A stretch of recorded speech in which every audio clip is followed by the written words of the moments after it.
Alors bonjour encore à tous. Pour conclure cette session, on m'a donné comme thème « Construire la culture de la vie dans la pensée des derniers papes ». L'Église, nous l'avons dit en commençant cette session, n'est pas l'Église du non au bonheur et à la joie des époux, mais elle est l'Église du oui au plan de Dieu créateur qui nous appelle tous à la vie éternelle dans la vérité, l'amour et le bonheur éternel. Je voudrais commencer d'abord, pour prendre la suite de Monseigneur Mélina, à avoir comme grand modèle Saint Jean-Paul II. C'est notre grand modèle. Saint Jean-Paul II n'a pas eu peur de s'opposer avec énergie aux cultures de la mort. Parce que s'il faut construire la culture de la vie, nous allons le voir, il faut d'abord combattre les cultures de la mort. Voilà, donc nous sommes dans le combat. Nous voyons les fruits amers des cultures de la mort sous nos yeux. Notre gouvernement français a inscrit dans la Constitution de la Ve République le droit à l'avortement. Alors, c'est peut-être une bonne nouvelle, parce qu'en faisant cela, la Ve République signe son arrêt de mort. Voilà, elle n'a aucun avenir, car si on met dans sa Constitution le droit à l'avortement, il n'y a plus de loi possible. Comme Mère Teresa l'avait dit, si vous avez le droit de tuer un enfant innocent dans le sein de sa maman, qui pourra vous empêcher de me tuer? Donc, c'est la défaite du droit. C'est la défaite de l'état de droit. Comment est-ce possible? D'ailleurs, j'avais écrit à notre député qui a voté. Bon, oui, je pense qu'il n'a pas été bon conseiller, mais j'ai dit, mais vous vous rendez compte de ce que vous allez voter? Comme s'il y avait un droit à tuer un enfant dans le sein de sa maman. C'est une aberration, c'est vraiment les cultures de la mort. Et notre prochain gouvernement, puisque on est en plein dans le marasme, on ne sait pas où on va aller, mais de toute manière, ce qui est sûr, c'est que tous ceux qui vont venir au gouvernement vont se précipiter pour voter la loi qui libéralise le suicide assisté et l'euthanasie. Nous devons donc être témoins d'humanité, mais nous le sommes dans des cultures de la mort. La vertu que nous devons exercer, c'est évident, c'est le courage. Saint Jean-Paul II, dans son dernier livre « Levez-vous, allons », a cité le grand cardinal polonais Stefan Wyszynski. Citons ces deux phrases qui sont tout un programme pour ce troisième millénaire et qui s'adressent avant tout à ses frères évêques. Pour un évêque, le manque de force est le début de la défaite. La plus grande faiblesse de l'apôtre est la peur. Et Benoît XVI vous a dit, Monseigneur, n'ayez pas peur. N'ayez pas peur. Pour le pape Saint Jean-Paul II, avec Dieu dans son cœur, avec ses prêtres et ses fidèles autour de lui, un évêque doit avoir le courage d'affronter les défis que notre époque comporte. Et Jean-Paul II nous a donné l'exemple. Pas même les balles tirées contre lui le 13 mai 81 ne l'ont arrêté ni intimidé. Il a eu un modèle vers lequel se tourner pendant ses années de séminaire et ses premières années de sacerdoce, son archevêque, le cardinal Sapieha. Je ne sais pas prononcer à la polonaise. Que le pape Jean-Paul II cite plus d'une fois et qu'il a appelé le prince intrépide. Prince parce qu'il venait d'une famille noble qui portait ce titre. intrépide, parce qu'il manifesta de grandes marques de courage d'abord vis-à-vis du nazisme, puis du communisme. Il a été un évêque qui n'a jamais plié.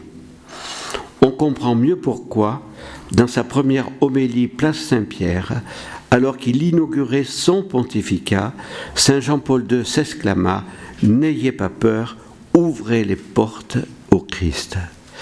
Et dans la première homélie qui ouvrait le pontificat de Benoît XVI a repris en conclusion ces paroles de Jean-Paul II. Dans cette exclamation était indiquée la ligne inspiratrice de tout son pontificat et le zèle que nous devons avoir pour combattre les cultures de la mort et construire la culture de la vie. Au cours de son long pontificat, Saint Jean-Paul II a proposé avec courage et avec confiance au monde d'aujourd'hui de reprendre la voie de la vérité et des valeurs morales et spirituelles. La seule voie qui puisse assurer à l'humanité la justice, la solidarité et la paix. Je voudrais prendre maintenant quelques moments importants de Jean-Paul II qui nous a donné un programme pour reconstruire. Et pas simplement pour ces années à venir, mais pour tout le 3e millénaire. Son 4e voyage apostolique en Alsace en 1988. On n'a pas beaucoup analysé cela, ou du moins on n'a pas voulu l'analyser. Parce que là, Saint Jean-Paul II nous a donné les choses essentielles. C'était en 1988, en octobre 1988. Ce 4e voyage apostolique était un voyage pastoral européen. Il ne venait pas simplement pour la France, il venait pour l'Europe. Il avait été invité par le Conseil de l'Europe et le Parlement européen. Et au cours de ce voyage, il a rappelé que l'identité commune des Européens, si divers par leur langue et leur culture, était le christianisme. Pour ce saint pape polonais, l'Europe serait la libre collaboration, association des peuples dans la diversité. Jean-Paul II voulait l'Europe des nations.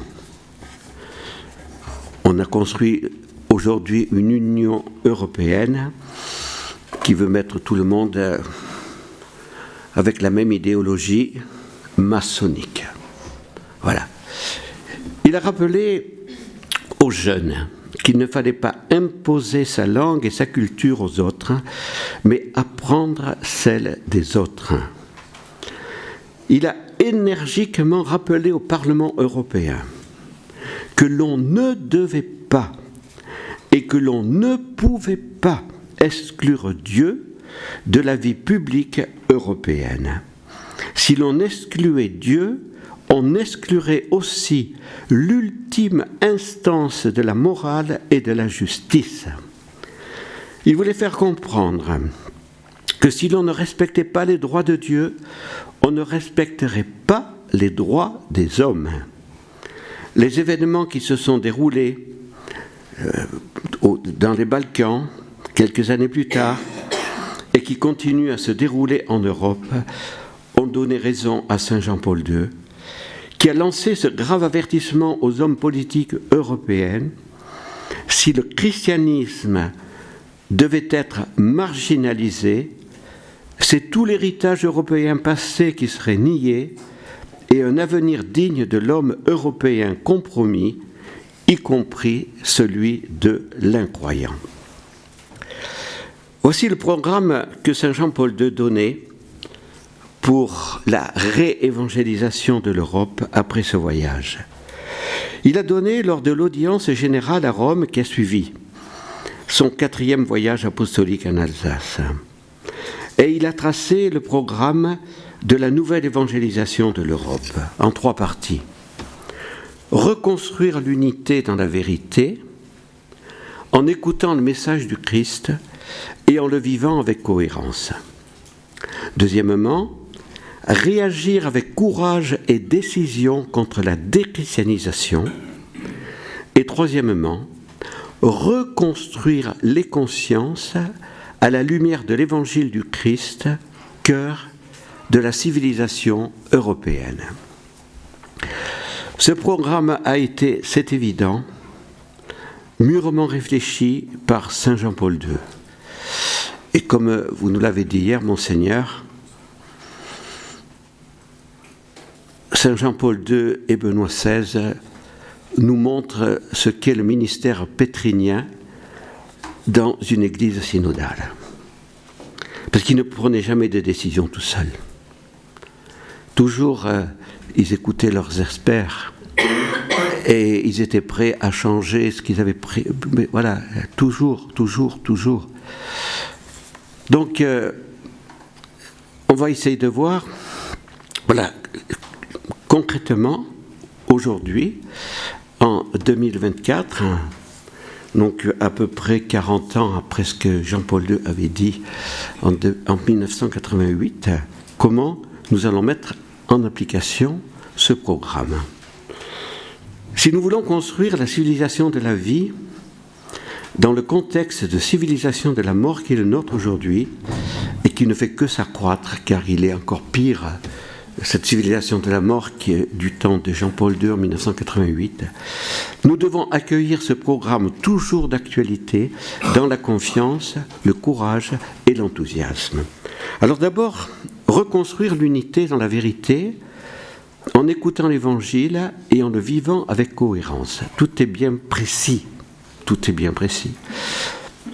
Parce qu'il ne suffit pas d'écouter. Il faut d'abord l'écouter, l'Évangile, mais il faut le vivre avec cohérence. Saint Jean-Paul II voulait que l'Europe retrouve l'unité qui a été la sienne. L'unité spirituelle grâce à l'Évangile. Cette unité est un fait historique que nul ne peut nier. Et Jean-Paul II l'a dit, l'a redit sans cesse tout au long de son pontificat. Toutes les nations européennes étaient chrétiennes à la fin du premier millénaire.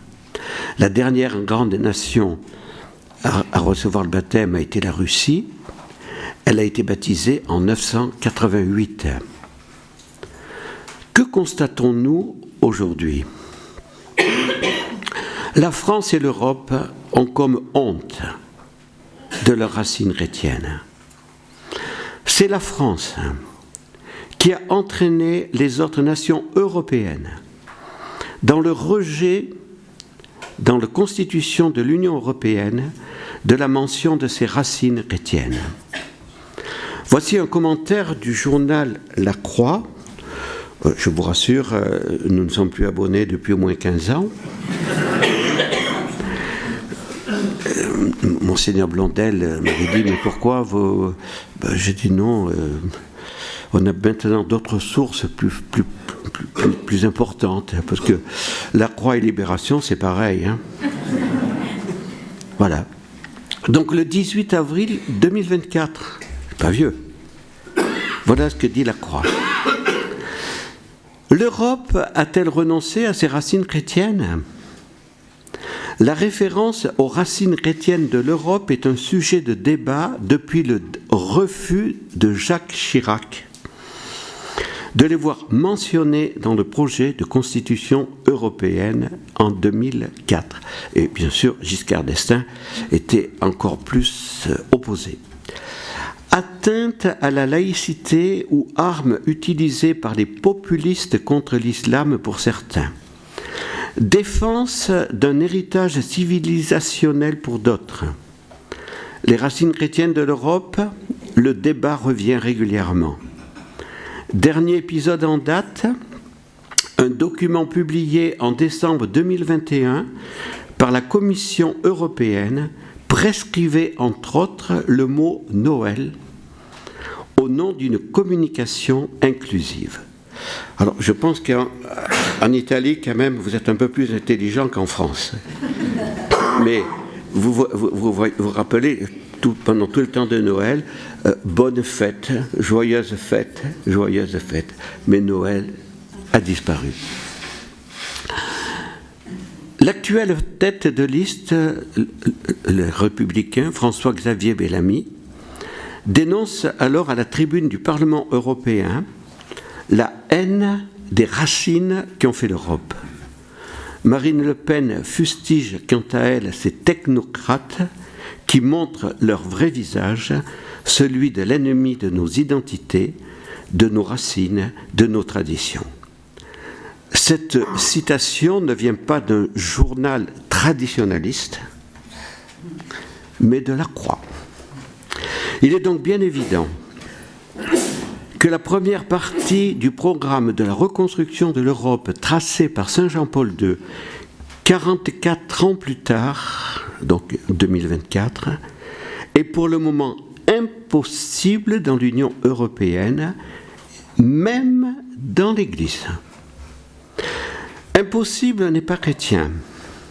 L'archange Saint Gabriel a dit à la Vierge Marie, « Rien n'est impossible à Dieu ». Donc, soyons les témoins courageux qui n'ont pas peur d'aller à contre-courant pour dire et redire à nos évêques européens, aux hommes politiques européens, à toutes les personnes en responsabilité en Europe et à tous les Européens, que l'Europe n'a pu être un continent uni à la fin du premier millénaire que pour un seul fait, toutes les nations qui la composaient étaient devenues chrétiennes. Le christianisme est le ciment de l'unité de l'Europe. Le christianisme doit redevenir ce ciment unitaire. Cela ne signifie pas que nous n'accueillerons pas les hommes et femmes d'autres religions. Mais ces personnes doivent savoir que les racines de l'Europe sont chrétiennes, et donc si elles viennent demander de travailler chez nous, de vivre chez nous, elles doivent respecter nos racines. Mais n'oublions pas ce que demandait Saint Jean-Paul II aux Européens chrétiens, annoncer l'intégralité de l'Évangile et le vivre avec cohérence. Lorsque des musulmans vivent en France, mais même maintenant en Italie, peuvent-ils dire oui, cette religion chrétienne a été la religion fondée par Dieu. Quand on voit nos églises vidées pour les messes dominicales et quand on voit qu'on ne vit pas le christianisme avec cohérence. Deuxième partie du programme donné par Jean-Paul II, réagir avec courage et décision contre la déchristianisation. Et c'est là que Benoît XVI a bien compris, c'est le combat. Saint Jean-Paul II voulait que tous les Européens reconnaissent que l'abandon des valeurs chrétiennes n'a pas été un progrès, mais une régression, un déclin, le déclin de l'Europe qui a été déchirée par 2 horribles guerres et qui n'est pas capable de régler aujourd'hui les conflits sur son continent. Le déclin de l'Europe ne cesse de croître. Des membres de la hiérarchie de notre Église non seulement ne s'opposent pas aux idéologies LGBT inspirées par Lucifer, pour détruire l'homme et la femme à l'image et à la ressemblance de Dieu créateur, un en 3 personnes, mais ils en viennent à les promouvoir. Comment est-ce possible ? Nous vivons le temps de la grande apostasie à l'intérieur même de l'Église. Soyons des témoins courageux, déterminés et zélés pour réagir avec courage et décision contre les courants modernistes progressistes et le courant LGBT dans l'Église elle-même. Comment mettre en application la deuxième partie du programme tracé par Saint Jean-Paul II si l'Église elle-même n'a pas surmonté sa très grande crise actuelle ?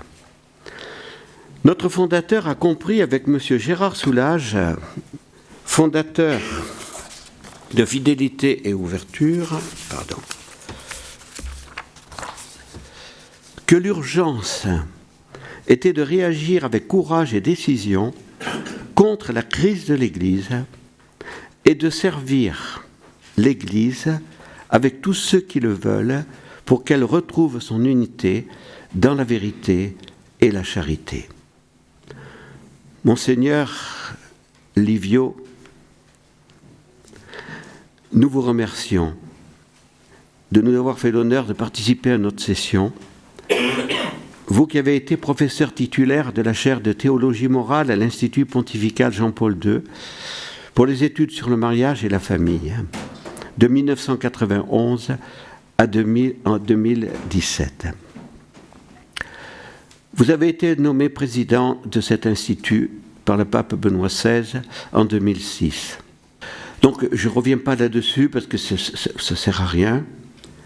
Je voudrais citer ce texte très éclairant, très bien documenté, du site Belgicato. Je pense que c'est un site assez traditionnaliste. Et je ne le citerai pas tout parce que vous pourrez le retrouver. Du 16 mars 2021, son titre révèle ce que l'on peut appeler, dit ce site, la révolution qui frappe l'Institut Jean-Paul II, dont était président Monseigneur Mélina. La nomination de Monseigneur Bourdain, et où, quand l'Institut Jean-Paul II tourne définitivement le dos à Humanevité. Bon, cet article commence par citer Sandro Magister. Sandro Magister a des choses qui sont intéressantes. On n'est pas forcément d'accord avec tout, mais voilà, ce sont des renseignements quand même qui ont leur valeur. Voilà. Le tremblement de terre qui a chamboulé l'Institut en 2018 est l'œuvre de son grand chancelier, l'archevêque Vincenzo Paglia, sur mandat du pape François, visiblement aux grandes dames du pape émérite Benoît XVI. Mais le président Sequeri était resté en place, un théologien d'une valeur reconnue et non suspect de conservatisme, pour porter courageusement la flamme d'une interprétation de l'encyclique Humanevité de Paul VI, fidèle à son sens originel. Mais aujourd'hui, ce dernier garde-fou vient de tomber. Bourdain, c'est un Français, qui était le président de l'Institut catholique de Paris, ou la faculté de... Bourdain se bat depuis des années pour le dépassement de cette encyclique et une nouvelle approche de la théologie de la famille qui, pour lui, ne s'arrête pas au triangle petit bourgeois d'un père, une mère et des enfants, mais qui est le lieu où chaque individu grandit comme une personne en relation, et donc mépriser les familles différentes, ce serait aussi mépriser ce travail de socialisation. Même nos évêques de France n'ont plus le courage de parler de la famille selon le plan de Dieu, mais on parle toujours les familles. Voilà, il faut être inclusif. Je suis désolé, dans mon texte, il n'y a pas d'inclusive dans l'orthographe. La parole au professeur Colin. Mais alors qu'on appelle l'Institut nouveau, Institut Amoris Laetitia.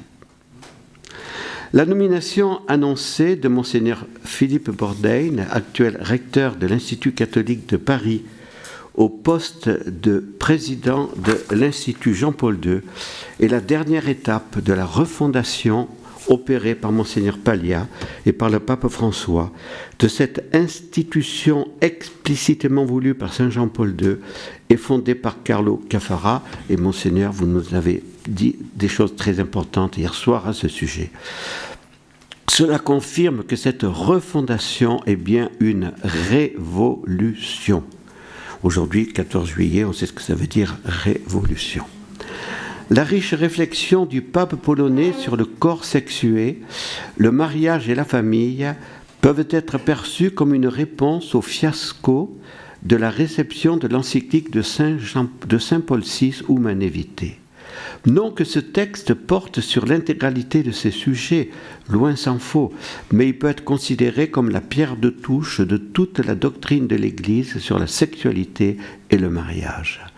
La mentalité contraceptive à laquelle s'oppose l'encyclique est en effet objectivement la condition de possibilité de la légitimation sociale de l'avortement, des technologies, de la procréation et de toutes les revendications LGBTQ. Or, la refondation de l'Institut Jean-Paul II, entreprise depuis quelques années par Monseigneur Paglia, passant par le limogeage d'une bonne partie de ses professeurs et la nomination de théologiens comme Maurizio Chiodi et Gilfredo Marengo, ne prend clairement plus Humanae Vitae comme pierre de touche. Ce texte est désormais vu comme trop abstrait et théorique. Le statut qui lui est accordé en fait un idéal, quand bien même on le qualifierait de prophétique, autant dire un bibelot que l'on pose sur la cheminée pour la décoration et auquel on ne touche plus. La nomination de Philippe Bourdain confirme ce changement de paradigme qu'on en juge sur pièce. Voici ce qu'il disait, donc Monseigneur Bourdain, dans un texte écrit à l'occasion des synodes de la famille de 2014 à 2015. L'encyclique Humanae Vitae enseigne que les méthodes naturelles de maîtrise de la fécondité sont seules licites. Il faut toutefois reconnaître que la distance entre la pratique des fidèles et l'enseignement magistériel s'est creusée. Est-ce pure surdité aux appels de l'esprit, ou le fruit d'un travail de discernement et de responsabilité chez les couples chrétiens, soumis à la pression de nouveaux modes de vie? Les sciences humaines et l'expérience des couples nous enseignent que les rapports entre désir et plaisir sont complexes, éminemment personnels, et donc variables selon les couples, et qu'ils évoluent dans le temps au sein du couple. Devant le devoir moral impérieux de lutter contre les tentations de l'avortement, du divorce et du manque de générosité face à la procréation, il serait raisonnable de renvoyer le discernement sur les méthodes de régulation des naissances à la sagesse des couples, en mettant l'accent sur l'éducation morale et spirituelle, permettant de lutter plus efficacement contre les tentations dans un environnement souvent hostile à l'anthropologie chrétienne.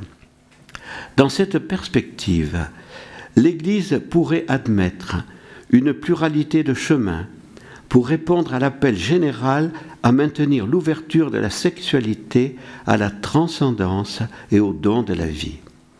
La voie des méthodes naturelles impliquant la continence et la chasteté pourrait être recommandée comme un conseil évangélique, pratiqué par des couples chrétiens ou non, requérant la maîtrise de soi dans l'abstinence périodique. Évidemment, c'est simplement pour une petite élite. L'autre voie, dont la licéité morale pourrait être admise et le choix confié à la sagesse des époux, consisterait à user des méthodes contraceptives non abortives. On pourrait demander à ce nouveau président, est-ce qu'il connaît des méthodes contraceptives qui ne sont pas abortives ? S'il décide d'introduire cette médecine-là, médecine en plus, Madame Ecochard l'a bien dit hier, la pilule n'est pas un médicament. Voilà, donc s'ils décident d'introduire cette médecine-là dans l'intimité de leur vie sexuelle, les époux seraient confiés à redoubler d'amour mutuel. C'est faux, faux, faux. Celui-ci est seul à pouvoir humaniser l'usage de la technique au service d'une écologie humaine de l'engendrement. Donc on savait ce qu'il avait dit en 2014, et on le met président.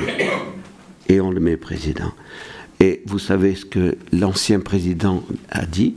Vous nous avez fait hier une intervention absolument remarquable qui répond à toutes ces aberrations de Monseigneur Bourdain. Dans la causerie que j'ai donnée pour ouvrir la session, j'ai cité un extrait du discours du cardinal Ladaria pour l'ouverture du congrès de la Fondation Jérôme Lejeune sur Humanevité, le 19 mai 2023. Alors là, je quitte mon papier. Donc nous étions présents. Et bon, quand on ouvre le congrès, ça met toujours un peu de temps pour que tout le monde arrive et tout. Donc je voyais cet homme à col romain, souriant. Mais je ne savais pas exactement qui il était, parce que bon, on n'avait pas encore présenté. Mais il était souriant, si j'avais dû le voir une fois ou l'autre, mais pas beaucoup quand même. Je ne l'ai pas eu comme professeur, parce qu'il a enseigné la grégorienne l'année d'après où j'étais parti. C'était un jésuite. Hein. Et puis il a donné cette intervention qui nous a frappés, bon, extraordinaire. Et pour dire, on ne touche pas à Humanevité. Mais cet homme, il était l'actuel préfet de la Congrégation pour la doctrine de la foi. Et en tant que préfet pour la doctrine de la foi, il n'avait pas le droit de dire quoi que ce soit sur Humanevité. Parce qu'il n'aurait pas eu la signature. Et là, voilà que la Fondation Jérôme Lejeune, qui fonde un autre, comment il s'appelle, l'association qu'ils ont fondée là pour faire cette session. La chaire internationale. Voilà, chaire internationale de théologie morale ou de morale, de bioéthique, a eu la riche idée de l'inviter. Donc il y a eu la petite frontière du Vatican. Il suffit de faire 2 pas et on se trouve chez les Augustiniens. Et là, il était invité en tant que théologien. Donc, il a pu dire tout ce qu'il voulait. Monseigneur Pallia l'a contredit le jour même. Frère Clément Marie vous l'a dit hier. Le jour même, dans Vatican News. Voilà. Donc, ça montre à quel point le combat est rude. Le combat est rude. Donc, les propos du cardinal Ladaria, que vous retrouverez dans les textes écrits, je n'ai pas tout mis, mais vous trouverez tout son discours, hein, et de même vous ajouterez ce que nous a dit Monseigneur hier. Eh bien, ce discours, c'est sur ce quoi on doit se fonder. Monseigneur Mélina, nous vous disons un très grand merci pour tout ce que vous nous avez dit, qui est totalement en accord avec le cardinal Ladaria, et nous vous soutenons 100%. Une fois l'unité de l'Église dans la vérité et la charité retrouvée, combien de temps faudra-t-il? Mais avec le triomphe du cœur immaculé de Marie, ça peut venir plus vite que ce qu'on pense. Il sera nécessaire de réagir avec courage et décision contre la déchristianisation. Et alors, nous nous appuierons sur le double grand appel de Saint Jean-Paul II à la France, 1er juin 1980. Nous y étions au Bourget. C'est là qu'on voit le courage de Jean-Paul II. Parce que c'est pas facile de venir faire une petite leçon à la France. Surtout quand on est polonais. Derrière le rideau de fer. Ils n'ont pas compris la modernité, vous comprenez tout cela. Donc c'était pas facile. Et l'homélie de Jean-Paul II était toute une préparation pour arriver en conclusion à cette double question qu'il va nous poser. Et il va prendre des précautions oratoires pour dire voilà, je m'excuse de vous poser cette question, mais je dois le faire en tant que pape. en tant que pape. Alors qu'est-ce qu'il nous pose comme double question ? C'est vrai qu'on n'a pas beaucoup repris, sauf quelques petits îlots et quelques petits prêtres rigides. Cette double question, double grand appel de Jean-Paul II à la France. France, fille aînée de l'Église, es-tu fidèle aux promesses de ton baptême ? Et n'oublions pas la seconde. France, fille aînée de l'Église et éducatrice des peuples. Es-tu fidèle pour le bien de l'homme à l'Église qui est en France ? Non, pardon. Es-tu fidèle pour le bien de l'homme à l'alliance avec la sagesse éternelle ? Nous devons souligner que ce double appel n'a pas été adressé à l'Église qui est en France, mais à la France, à la nation, née avec le baptême de Clovis et de ses soldats. N'ayons pas peur de rappeler à temps et à contre-temps ce double appel. La France est la fille aînée de l'Église. La France, en tant que fille aînée, doit être éducatrice des peuples pour le bien de l'homme, parce que par son baptême, elle a scellé une alliance avec la sagesse éternelle. Notre président, M. Macron, s'est félicité parce que la France est la première nation à avoir inscrit dans sa constitution le droit à l'avortement. Cet acte est en totale contradiction avec la mission de la France, fille aînée de l'Église. Le droit à l'avortement est inscrit dans la Constitution de la Ve République française, mais non pas dans l'être profond de la France. Il faut distinguer la Ve République et la France. La France, fille aînée de l'Église, qui ne peut pas contredire la loi de Dieu, tu ne tueras pas. Donc aujourd'hui, on est le 14 juillet. La France n'est pas née le 14 juillet 1789. La France est née le jour du baptême de Clovis et de ses soldats francs. Les francs-maçons ne veulent pas en entendre parler, parce que j'avais fait une homélie un peu musclée pour la nuit de Noël, et j'ai eu une réponse d'un franc-maçon, je ne sais pas lequel, je ne sais pas à quel degré il était. Il m'a dit, mais mon père, c'est pas le moment de parler de politique, etc. Et puis la France, c'est pas le baptême de Clovis, etc. Il y a aussi toutes les valeurs les valeurs de la franc-maçonnerie, elles n'ont que 307 ans, je crois, puisqu'en 2017, on fêtait le 3e centenaire de la naissance de la franc-maçonnerie. Donc 307 ans. Qu'est-ce que c'est 307 ans ? Nous avons 2000 ans. Voilà. Donc la France est née avec le baptême de Clovis. Et là-dessus, on ne peut pas transiger. Voilà. Le deuxième grand appel sur lequel nous devons nous appuyer pour lutter contre la déchristianisation, c'est le grand appel de Saint Jean-Paul II à l'Europe depuis Saint Jacques de Compostelle. Et là aussi, il y a des phrases de Jean-Paul II qui reviennent sans cesse, etc.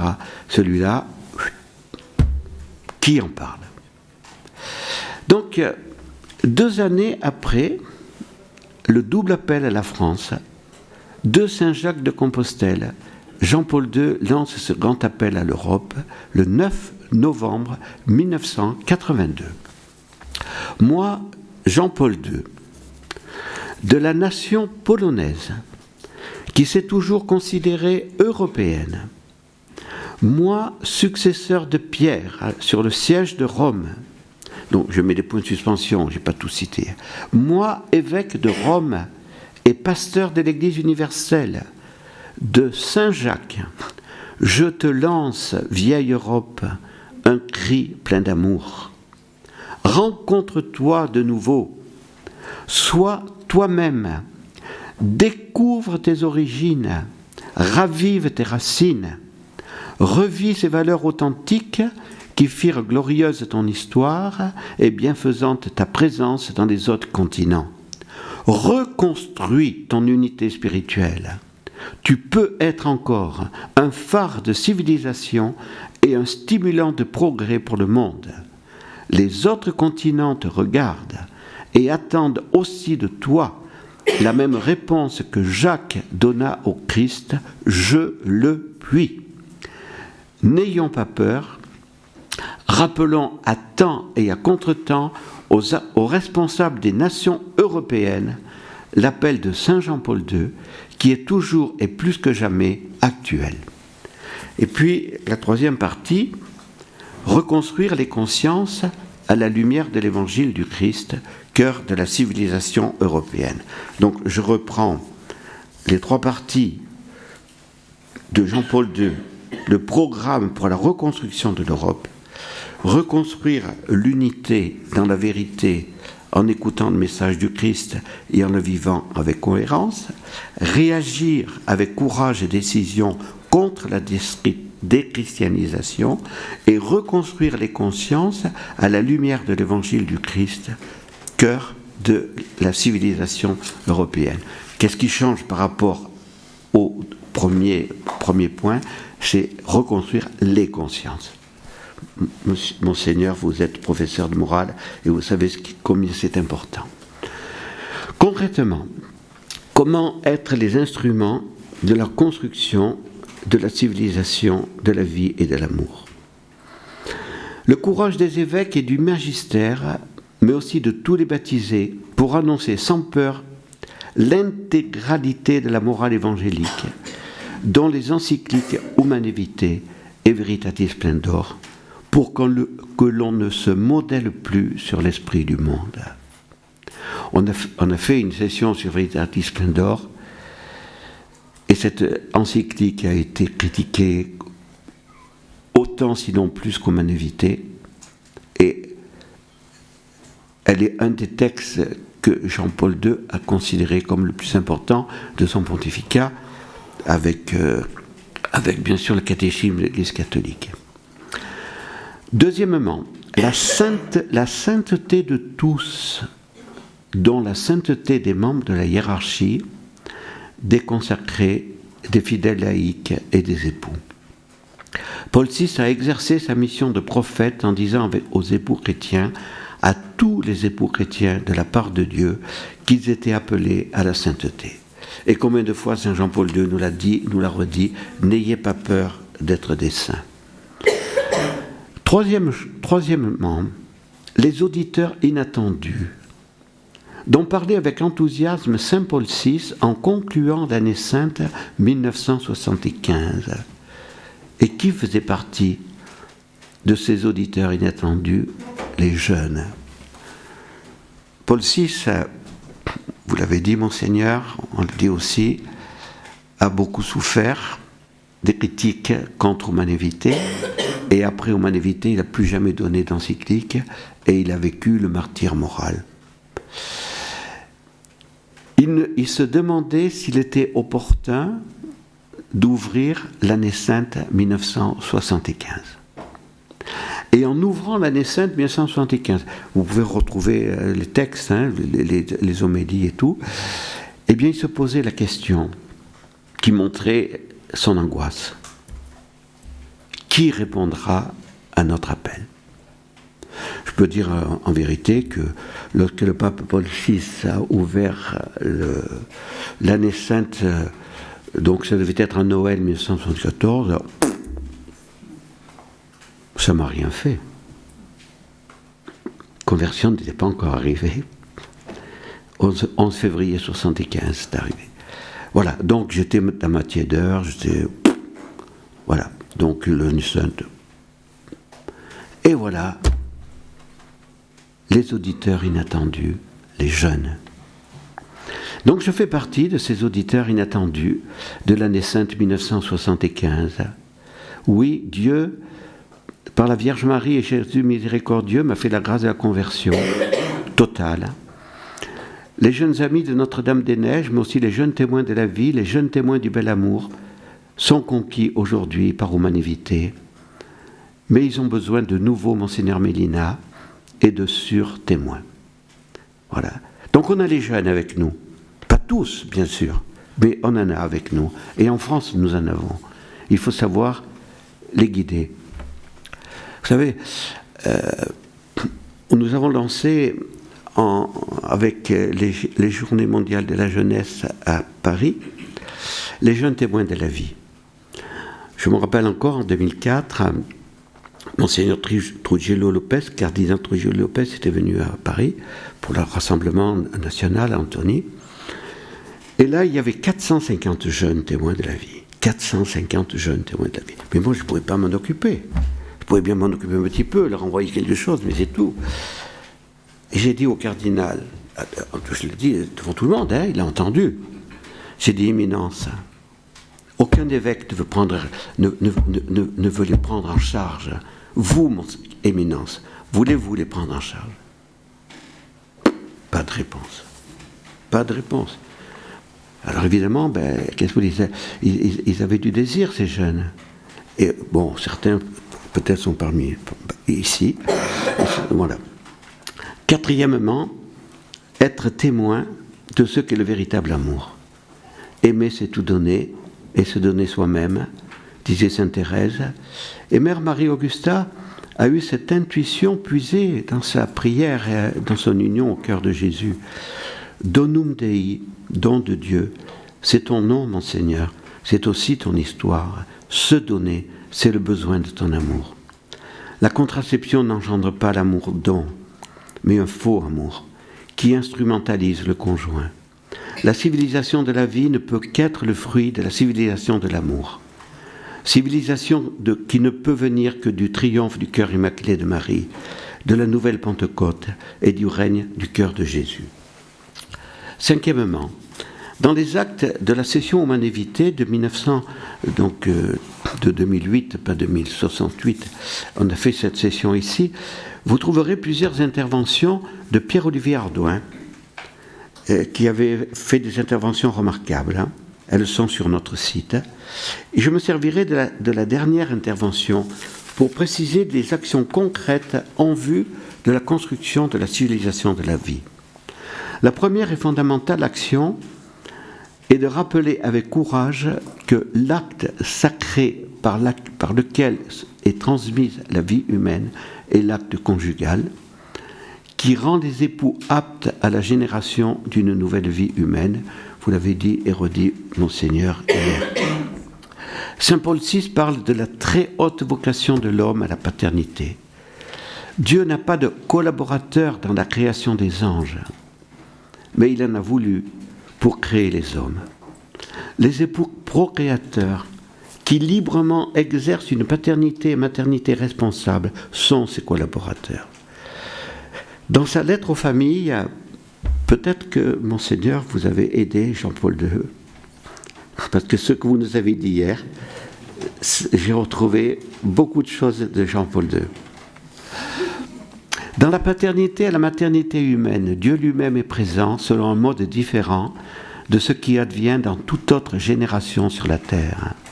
En effet, c'est de Dieu seul que peut provenir cette image, cette ressemblance qui est propre à l'être humain, comme cela s'est produit dans la création. La génération est la continuation de la création. La jeunesse de l'homme ne répond pas seulement aux lois de la biologie, elle répond directement à la volonté créatrice de Dieu, c'est-à-dire à la volonté qui concerne la généalogie des fils et des filles des familles humaines. Alors, j'ai dû me tromper sur le mot généalogie, là, c'est la génération. Oui. Dieu a voulu l'homme dès le commencement, et Dieu le veut dans toute conception et dans toute naissance humaine.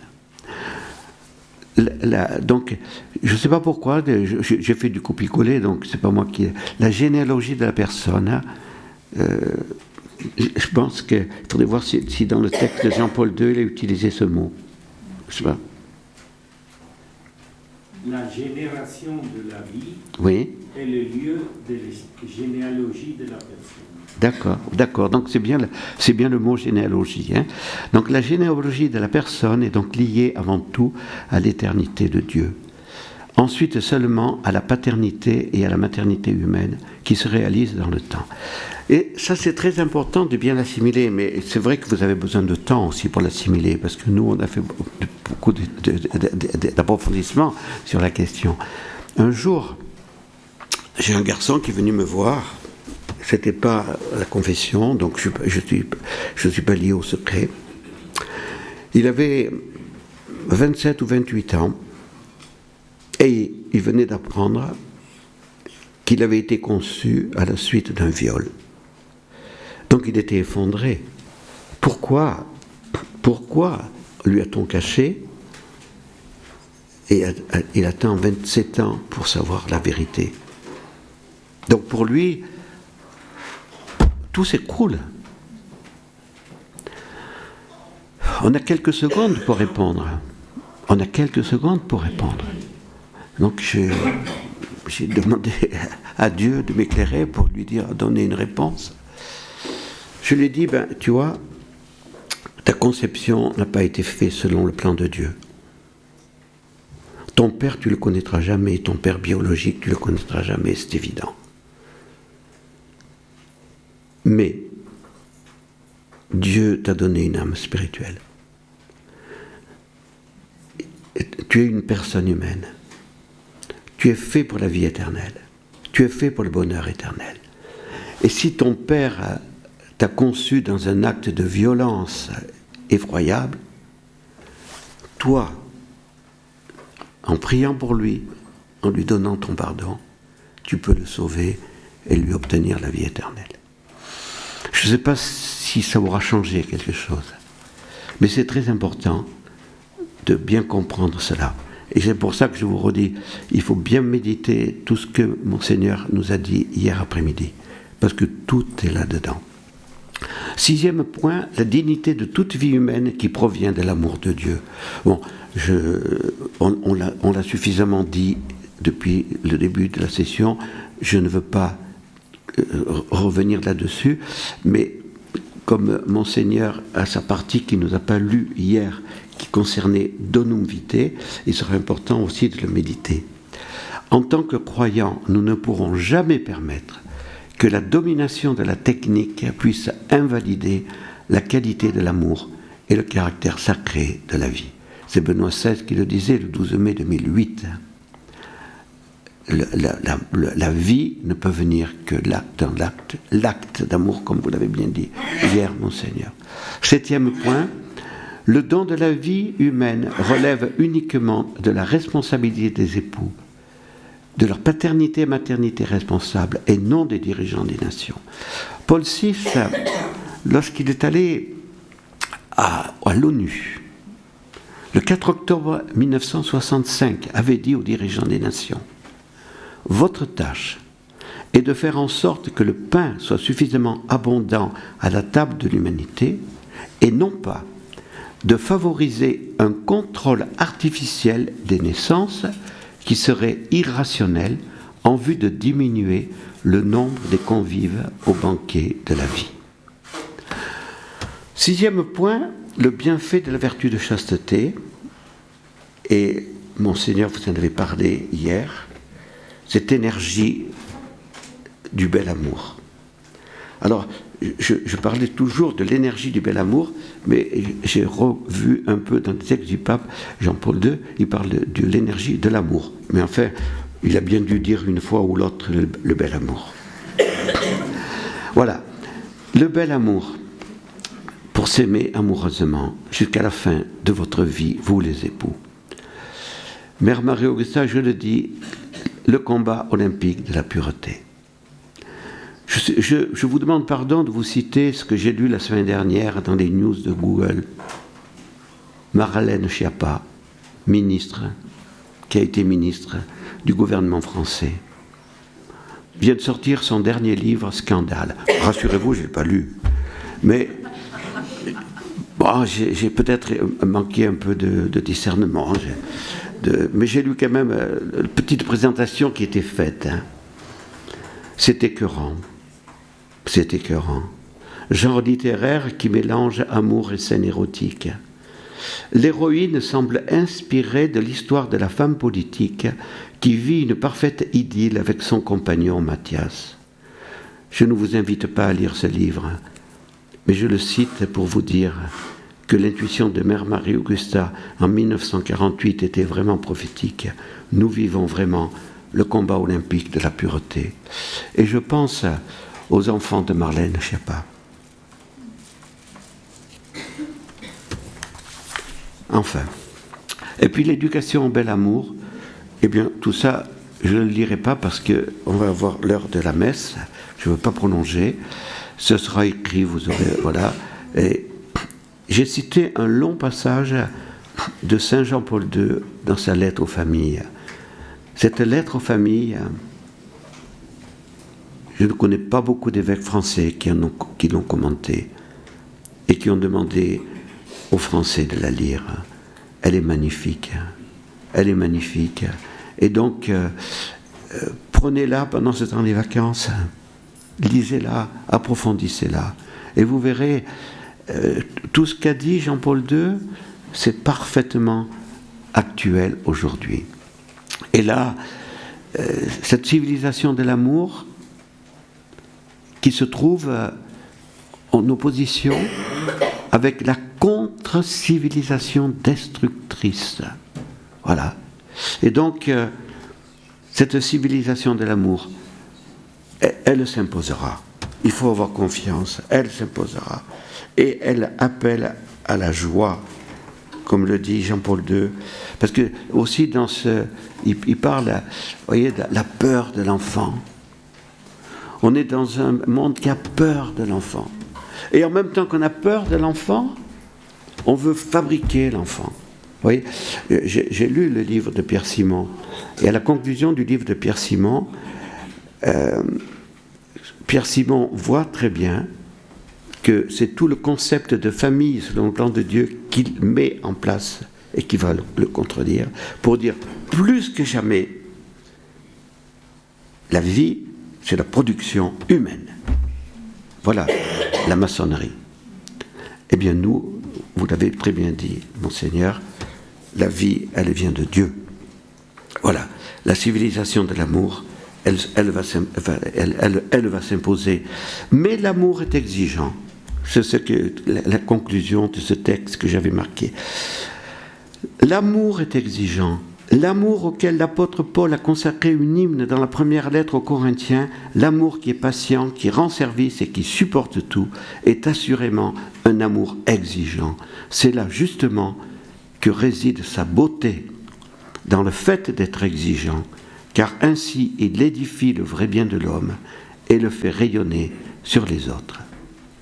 Saint Paul VI avait demandé aux évêques « Travailler à la sainteté du mariage, c'est travailler à la civilisation de l'amour. Pour construire la civilisation de la vie, il est absolument nécessaire d'édifier la vraie civilisation de l'amour, fondée sur l'amour de Dieu, l'amour don désintéressé de soi. Rendons grâce à Dieu du don du magistère de l'Église qui, par Saint Paul VI et Saint Jean-Paul II, n'a pas eu peur d'être signe de contradiction en annonçant depuis 1968 fidèlement, malgré obstacles et oppositions de toutes sortes, le plan de Dieu sur l'amour conjugal et le don de la vie humaine. Que deviendrait l'humanité si l'Église n'avait pas exercé cet important ministère prophétique? Alors, en avant pour la mission au service du bel amour et de la famille, et nous voulons collaborer avec vous, Monseigneur Méline.